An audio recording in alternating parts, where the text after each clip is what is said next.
She always seemed to be there when babies unexpectedly collapsed and died in hospital. The police opened an investigation. They found incriminating diaries, and eventually a smoking gun. Medical tests that showed babies under her care had been poisoned. Her trial shocked the nation.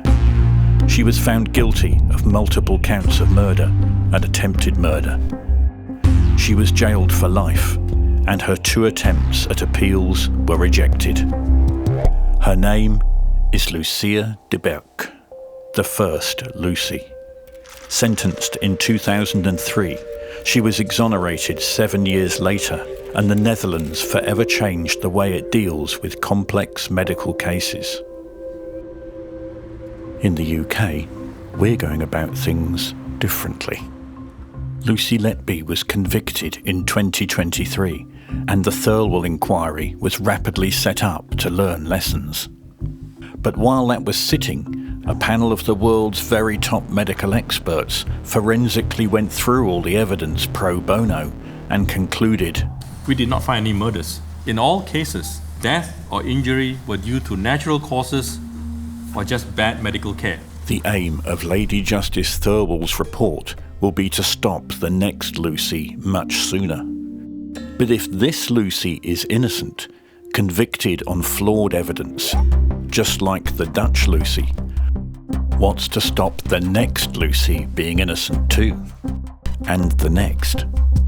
If people are told to be on the lookout for the next Lucy, but our justice system remains unable to discern murder from bad medical care, we will effectively have created a legal machine that generates witch hunts. Dutch nurse Lucy Letby was convicted of 4 murders and 3 attempted murders in 2003 based on 3 types of evidence: statistical, medical, and psychological. Firstly, the Dutch court was told that there had been a sudden spike in the number of patients who unexpectedly died at a hospital. On investigation, they found that the statistical odds that Lucia was there by chance were 1 in 342 million. It had enormous impacts on the public and on experts who later evaluated whether events were suspicious or not. I mean, they basically knew Lucy had done it when they'd heard that number. Dutch statistician Richard Gill was busy working on quantum physics at the time. My wife had said to me, "Richard, you heard about the nurse in The Hague? There's statistics involved. You should get involved. Do something useful for a change instead of this quantum nonsense." Richard discovered that there were 2 main statistical errors behind those fantastical odds. First, both Lucia and later Lucy Letby worked more than average. They were both anxious to do lots of work, do lots of overtime, to come in if there was a shortage. And second, Lucia's prosecution simply omitted lots of other events from their calculations. Exactly the same trick used in Lucy Letby's trial. Her jury saw that she was always there for 25 suspicious events. They didn't see at least another 36. You leave out the events which are actually just as suspicious, but the nurse wasn't there. The police certainly understood, even though they don't know much about statistical theory, but they certainly understood that their evidence against Lucy was statistical in nature, and they knew that this meant that they ought to be consulting with a statistician. And they went to Jane Hutton, who was absolutely the right person to go to. Jane Hutton is a member of the Royal Statistical Society and has provided expert witness reports for cases all over the world.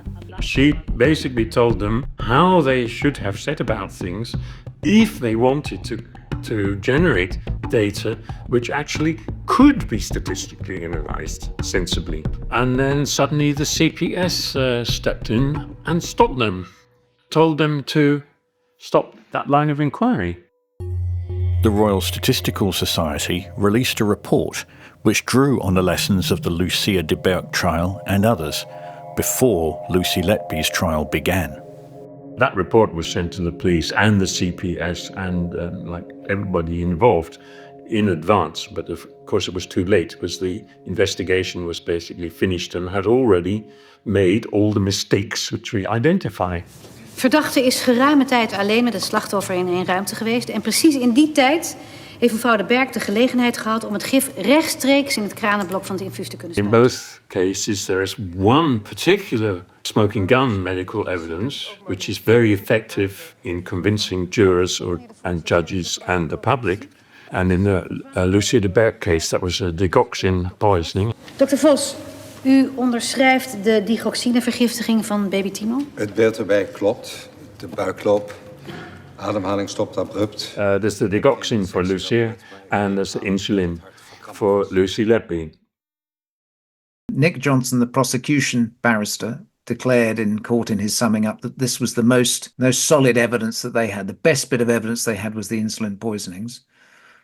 And the reason he said that is because there were some blood tests that ironically weren't picked up on the time. They were picked up years later, but some blood tests that 4 experts testified could only have happened with exogenous insulin. So that's insulin given to the baby. The experts I've spoken to, insulin experts, all saying you actually can't prove exogenous insulin from the immunoassay test, which is notorious for having false positive results, particularly in neonates.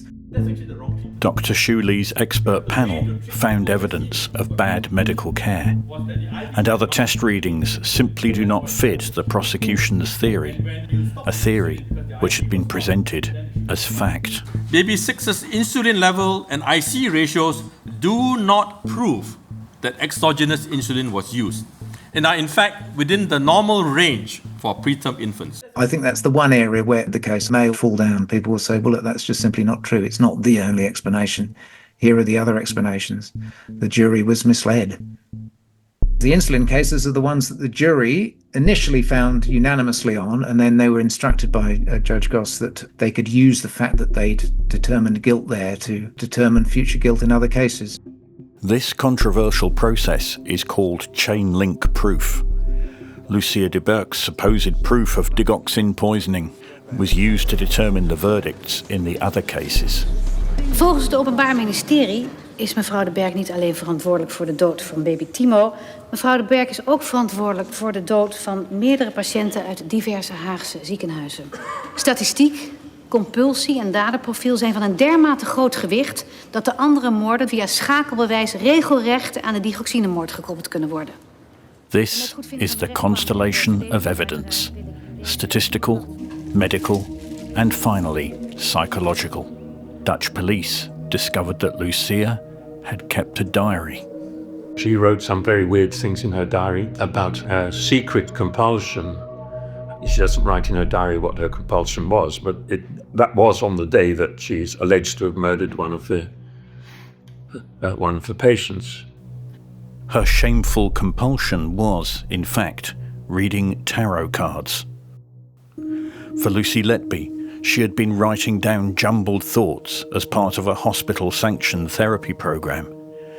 Being treated for depression and anxiety, she wrote down her feelings and how she felt victimized, all jumbled up with things that others had been saying about her. I'm evil. People still come to me and say, but she wrote, she did it. This is like the witch hunts. Whatever the nurse does, it can be seen as evidence of guilt. She cries sometimes, and sometimes she doesn't cry. And either way, it's the wrong thing. And Lucy de Berk was exactly the same. Eventually, further medical evidence came to light ruling out poisoning in Lucia's case. Would the prosecution cling to their constellation of evidence now the central link in the chain had failed? Wij kijken naar het hele plaatje. De leugens, de compulsie, de prostitutie. De rancune ten opzichte van haar moeder. Al haar collega's hebben tegen haar getuigd. Lucy de Berk is een psychopaat, mevrouw Jansen. Hoe blind kan je zijn? Het klopt niet. We hebben een vergissing gemaakt. In the end, legally, the whole case had failed. With statistical and medical evidence both gone, the whole country could see that Lucia de Berk was innocent. Er is geen wettig en overtuigend bewijs dat u misdrijven zou hebben begaan. Alle patiënten zijn een natuurlijke dood gestorven. Er is door u geen enkel strafbaar feit gepleegd. Behalve het niet terugbrengen van bibliotheekboeken. Maar daarvoor zult u niet meer worden vervolgd. Mevrouw de Berg, u wordt vrijgesproken van alle u ten laste gelegde feiten.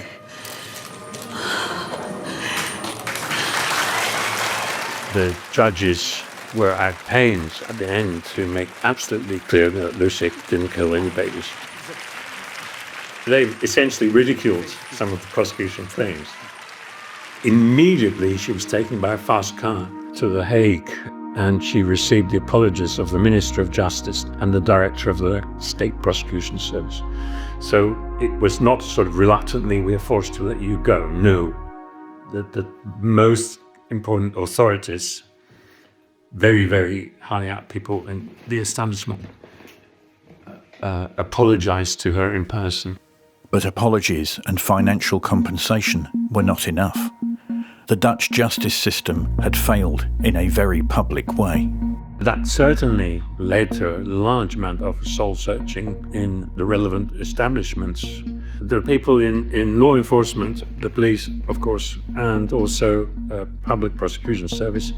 And those people are very, very aware of the dangers of getting too close to experts who later turn out not to be such experts at all. One thing they can do is make use of these registers of certified experts. You must do other things as well. It's not solved only by having a list of accredited experts. What the prosecution does pre-trial is bring experts together and let them debate. And this is obviously the way to do it. The legal system is dependent on scientists from doing their work properly in the proper way according to the best practices in science. And they've got to be neutral, and they've got to be objective and not influenced by whoever's paying for them. These are changes to Dutch legal process. But another change is not because of the law. Everybody in these systems knows the dangers and knows you have to be cautious, and that you should first find if there's any really good evidence for criminal activity before you bring in the police and so on. Before anyone goes near a trial or even a police station, the hospital itself arranges for a team of independent experts to sift through all the specific, anonymized evidence. Medical experts, forensic scientists, nursing specialists, and a statistician. And this has stopped several incidents at an institutional level. In the UK, we need to look at what's happening, best practice around the world, and Netherlands is a very good example. Well, I think the issue is often too much power given in the hands of too few expert witnesses. And if you look at how in mature industries, the safety in the rail and the air industry, who have their own crash investigation teams, that's precisely what safety investigation is. It's a team effort. So the idea, I have spoken to Dowie Evans in the Lucy Letby case at great detail or corresponded with him, and I've absolutely no doubt that he believes what he says. But the idea that you can investigate such complex cases as an isolated, long-retired paediatrician looking over notes on his kitchen table, when it is clearly a team effort, clearly you need people, you need a neonatal nurse, you need a statistician, you need this, you need that, working as a team, challenging each other and coming up with a collaborative team view. And that needs to happen as soon as a spike is detected or there are serious whistleblower concerns. It appears none of this is on Lady Justice Thurball's agenda. Her report into the institutional response to Lucy Letby is due to be released in the second half of 2025. She has refused to pause her inquiry despite new evidence from experts vastly more experienced than those used at trial, working in their own time for free. They are some of the most experienced and best minds in neonatology in the world today. I counted the total number of academic papers written by members of the panel and found over 1,400. The total I could find written by every expert paid to appear at trial was 9. The panel all agree that there is no medical evidence for Lucy Letby committing any crimes at all. But this seems not to matter. It is not the actions of Lucy Letby that I am scrutinising. It is the actions of all those who were in the hospital perhaps principal and most obvious amongst the concessions made by just about everyone, is the acknowledgement that there was a total failure of safeguarding at every level. If the conclusion to the safeguarding issues is that people should go to the police much sooner at the first sign of suspicion, what would be the result? More false convictions. You must not go to the police sooner. These cases in the healthcare setting are cases where people are dying in a place where people are dying. And this is far beyond the competence of any ordinary police force to investigate such cases sort of on their own. You can involve the police, but not the way it was done. It may be that if we do this and put everyone under suspicion, that nobody wants to work in neonatal care or hospital medicine.